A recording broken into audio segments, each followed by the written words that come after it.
कक्षा 6 विषय हिंदी और पाठ का नाम है दंडक वन में 10 वर्ष। तो ये आपकी पुस्तक बाल राम कथा का पाठ है। इसके पहले हमने पढ़ा था कि चित्रकूट में भरत। तो हमने देखा था कि किस प्रकार राम, सीता और लक्ष्मण ये तीनों वन में जाकर रह रहे हैं। और क्यों रह रहे हैं? क्योंकि राम को 14 वर्ष का वनवास दिया गया था। और जब भरत अपने ननिहाल से लौटते हैं तो वो जब राम और इन सबको नहीं पाते हैं तो इनका कारण जानने का प्रयास करते हैं। फिर अपने माता से क्षोभ करते हैं, उन पर गुस्सा प्रकट करते हैं और फिर वो वहाँ का अयोध्या का राजा बनने के बजाय वो राम को बुलाने के लिए वन में आते हैं। तो वन से वो राम को अयोध्या वापस ले जाने में असफल रहते हैं। राम का खड़ाऊ लेकर के लौटते हैं और उस खड़ाऊ को ही सिंहासन पर रख करके और वहाँ का राजकाज में सहयोग करते हैं, संभालते हैं। तो अगला पाठ है दंडक वन में 10 वर्ष। भरत अयोध्या लौट चुके थे। नगरवासी भी, मतलब उनके साथ साथ जो गए थे नगरवासी भी, शहर के वासी जो अयोध्या शहर के, वो भी लौट चुके थे। सेना धूल उड़ाती हुई वापस जा चुकी थी। कोलाहल थम गया था। 2 दिन बाद चित्रकूट की परिचित शांति लौट आई थी। पक्षियों की चहचहाहट फिर सुनाई पड़ने लगी थी। हिरण कुलाचे भरते हुए बाहर निकल आए थे। सेना धूल उड़ाती हुई, सेना बहुत अधिक सैनिक होंगे तो जाहिर सी बात है जब वो चलेंगे तो रास्ते में धूल उड़ती है, तो वह धूल उड़ाती हुई वापस चली आई थी। कोलाहल यानी जो शोर था, थमना मतलब क्या होता है? रुक जाना। तो इसको आप एक नोटबुक अपने पास रखेंगे, अभ्यास पुस्तिका, और लिखते चलेंगे। कोलाहल यानी शोर और थम गया मतलब रुक गया। 2 दिन बाद चित्रकूट की, तो परिचित मतलब वहाँ चित्रकूट में हमेशा शांति ही रहती थी, लेकिन ये जो सेना आ गई थी उसकी वजह से कोलाहल हो गया था, शोर हो गया था। लेकिन अब वो फिर शांति वापस आ गई थी और पक्षी जो अपना चहचहाहट करते थे वो फिर से सुनाई देने लगी थी। हिरण जो थे, वन था जाहिर सी बात है तो हिरण भी होंगे, तो वो कुलाचे भरते हुए, कैसे अपने पैरों पे उछलते हुए वो बाहर निकल आए थे। कुलाचे भरना मतलब कैसे उछलते हैं हिरण, अगर आपने देखा होगा तो। राम पर्णकुटी के बाहर एक शिलाखंड पर बैठे थे, एकदम अकेले, विचार मग्न, कुछ सोचते हुए। चित्रकूट अयोध्या से केवल 4 दिन की दूरी पर था। लोगों का आना जाना लगा रहता। वे प्रश्न पूछते, राय मांगते। यह राजकाज में हस्तक्षेप की तरह होता। चित्रकूट सुंदर सुरम्य था, शांत था, पर राम वहां से दूर चले जाना चाहते थे। उन्होंने मन बना लिया चित्रकूट में न ठहरने का।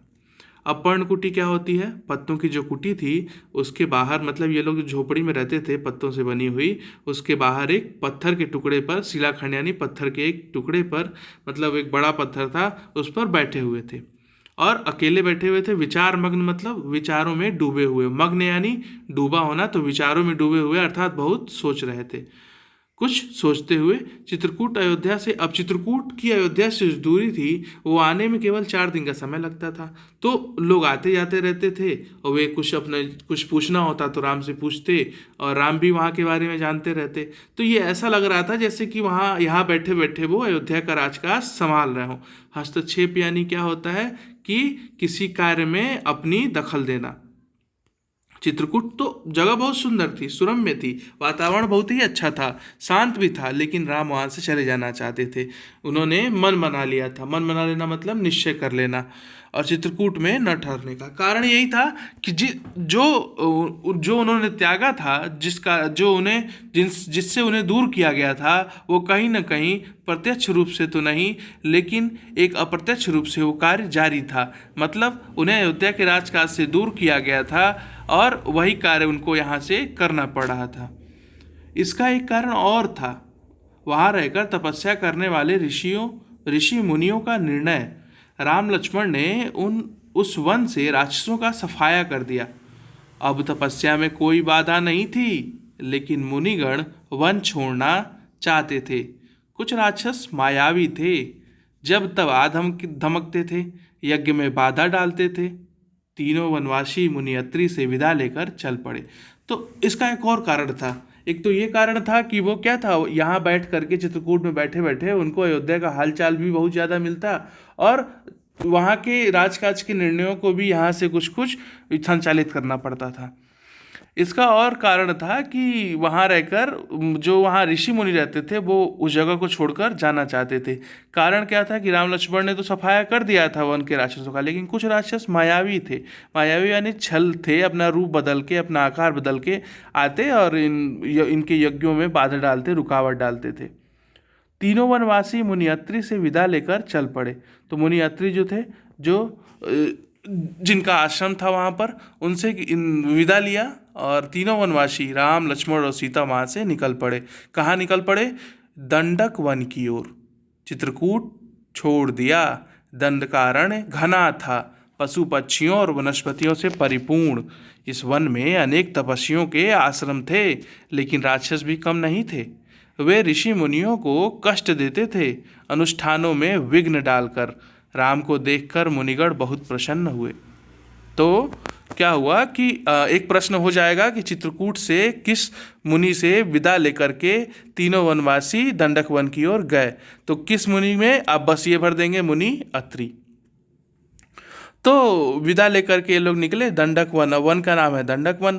तो दंडकारण्य, अरण्य मतलब होता है वन, ठीक है। तो दंडक जो अरण्य था, ठीक है, उसके दोनों दंडक और अरण्य के मिल से बना है ये। तो दंडक और अरण्य के बीच संधि हुई है, ठीक है।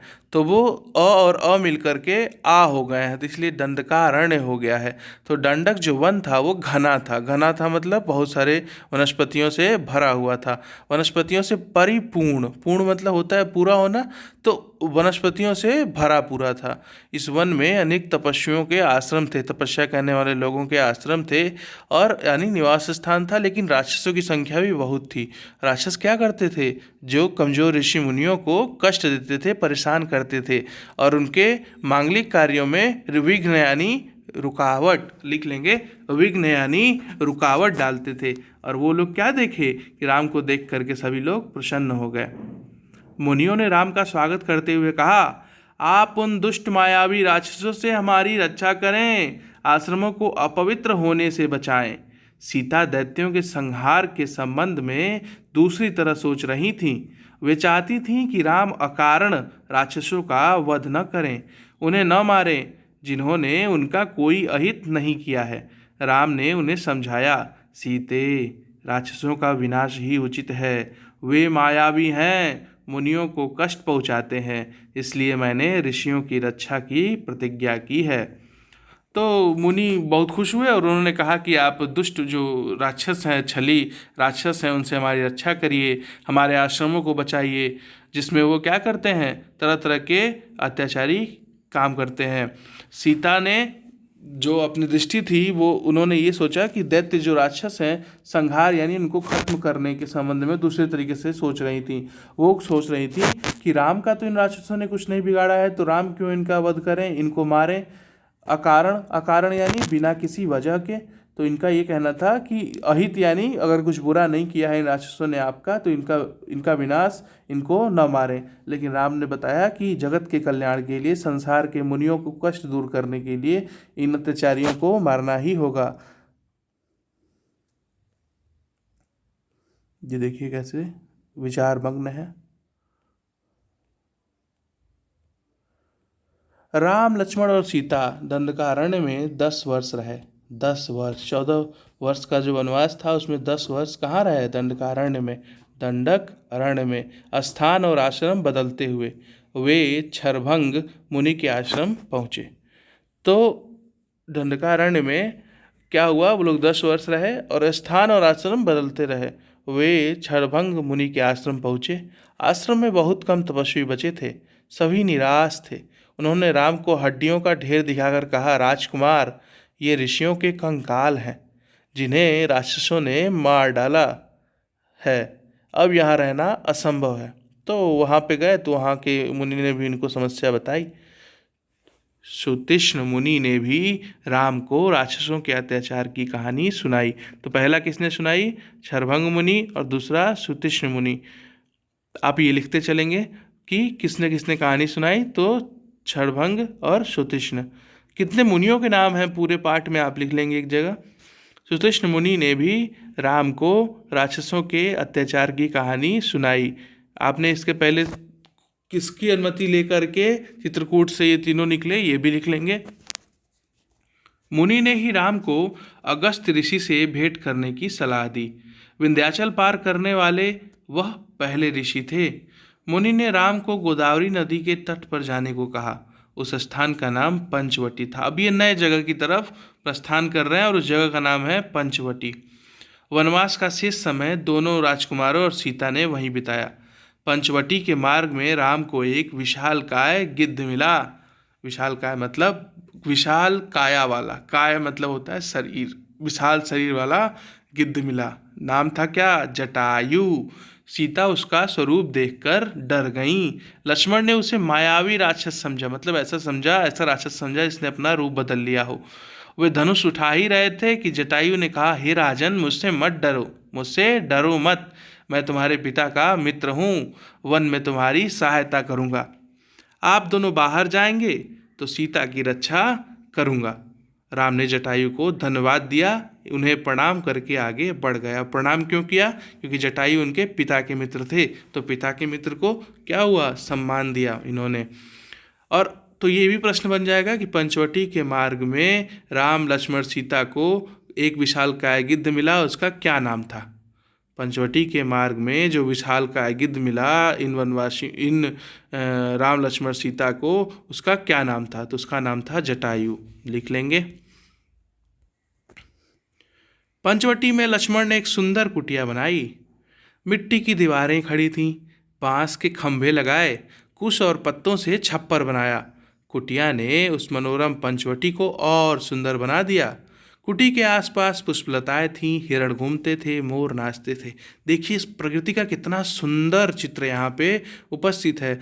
तो आप ये प्रश्न हो जाएगा कि पंचवटी में लक्ष्मण ने कुटिया कैसे बनाई? ये आपका महत्वपूर्ण प्रश्न हो जाएगा, इसको लिख लेंगे। पंचवटी में लक्ष्मण ने कुटिया कैसे बनाई? कुटिया यानी झोपड़ी।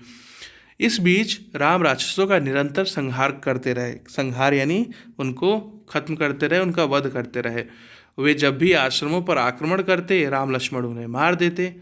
उन्होंने सीता को पकड़ लेने वाले राक्षस विराध को मारा। तो और एक विराध राक्षस का नाम आया है जिसने सीता को पकड़ लिया था, तो उसको भी इन दोनों लोगों ने खत्म कर दिया। वन से राक्षसों का अस्तित्व लगभग मिटा दिया। तपस्वी शांति से तप करने लगे। एक दिन राम लक्ष्मण और सीता कुटी के बाहर बैठे हुए थे, लता कुंजों को निहारते। ठीक है, तो लता कुंज यानी यही सुंदर सुंदर जो वहाँ पे वृक्ष थे, पेड़ पौधे थे, उनको ये लोग निहारना मतलब होता है ध्यान से देखना। उनके सौंदर्य पर मुग्ध होते, आकर्षित हो रहे थे उनकी सुंदरता से। सौंदर्य यानी सुंदरता, मुग्ध होना मतलब आकर्षित होना। तभी लंका के राजा रावण की बहन सुपर्णखा वहाँ आई। तो एक महत्वपूर्ण प्रश्न बनता है कि लंका के राजा रावण की बहन का क्या नाम था? लंका के राजा रावण की बहन का नाम सुपर्णखा था। राम को देखकर वह उन पर मोहित हो गई। मोहित होकर मतलब आकर्षित कर लिया उन्होंने। उसने स्वयं को पानी में देखा। विकृत चेहरा मतलब उसका चेहरा विकृत था, यानी बहुत खराब चेहरा था। वो क्या हुआ था? बिगड़ा हुआ चेहरा था। चेहरे मुंह पर झुर्रियाँ। वह बूढ़ी थी पर राम के मोह में आसक्त यानी क्या होता है कि एकदम मोह में डूबी हुई थी। उन्हें पाना चाहती थी। उसने माया से, छल से, जादू से सुंदर स्त्री का रूप बना लिया। सुपर्णखा राम के पास गई, उनसे बोली, हे रूपराज, रूप के राजा, हे सुंदरता के मूर्ति, मैं तुम्हें नहीं जानती पर तुमसे विवाह करना चाहती हूँ। तुम मेरी इच्छा पूरी करो, मुझे अपनी पत्नी स्वीकार करो। राम ने मुस्कुरा कर लक्ष्मण की ओर देखा, अपना परिचय दिया, बताया कि मैं कौन हूँ। सीता की ओर संकेत करते हुए कहा, ये मेरी पत्नी है, मेरा विवाह हो चुका है। राम सुपर्णखा को पहचान गए थे कि ये तो रावण की बहन है, लेकिन उन्होंने उसका परिचय पूछा। सुपर्णखा ने झूठ नहीं बोला, सच सच बताया कि वह रावण और कुंभकर्ण की बहन है और अविवाहित है। मतलब रावण के साथ साथ कुंभकर्ण की भी बहन है, अर्थात रावण और कुंभकर्ण भाई हैं, यहाँ आपको पता चला। राम के मना करने के बाद वो लक्ष्मण के पास गई। लक्ष्मण ने कहा, मेरे पास आने से तुम्हें कुछ नहीं मिलेगा। देवी, मैं तो राम का दास हूँ, मुझसे विवाह करके तुम दासी बन जाओगी। लक्ष्मण ने सुपर्णखा को पुनः राम के पास भेज दिया। दोनों भाइयों के लिए यह खेल हो गया। सुपर्णखा उनके बीच भागती रही।